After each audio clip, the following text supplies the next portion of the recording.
Museums can be exciting places to visit, especially for children, with lots of things to see and plenty of things to learn. But what if you can't see? Here at the Royal Engineers Museum in Brompton, they've been working with a group of visually impaired adults and children for an upcoming art exhibition. Artist Wendy Dawes is from the Kent Association for the Blind and is running the project.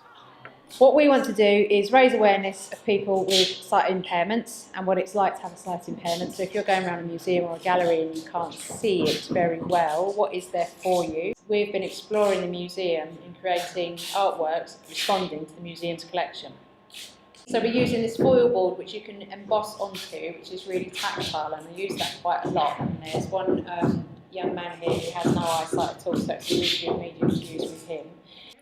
Wendy is a volunteer and has been running an art group in Medway since 2006, and the adults meet up once a week. The exhibition they are working on at the moment is called Through Our Eyes and will include sculptures, paintings and poetry. For 91-year-old Barbara Brigden, the group has changed her life completely. I was never particularly interested in art in my younger days, but I've discovered that I can do all sorts of tactile things that I never dreamt that I would be able to do. And it has given me a new lease of life. It's something that I never ever thought I would do. And it spurred me to go on doing other things. At the moment, Barbara is working with sellotape to create shell casings using a wooden mould.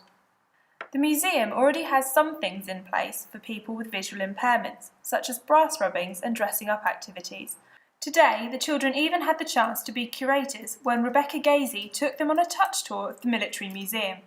Rebecca is the museum's Community Engagement and Learning Officer. By making the crafts of some of the objects, they get to design their own. So the medals they're making, although they can't touch the medals, they can see them with the light shining on them and then are recreating their own. So they're being able to engage with our collection through arts and crafts. The exhibition, Through Our Eyes, will be on display in the museum's open gallery from the 28th of April. This is Claire Freeman reporting from the Royal Engineers Museum in Brompton.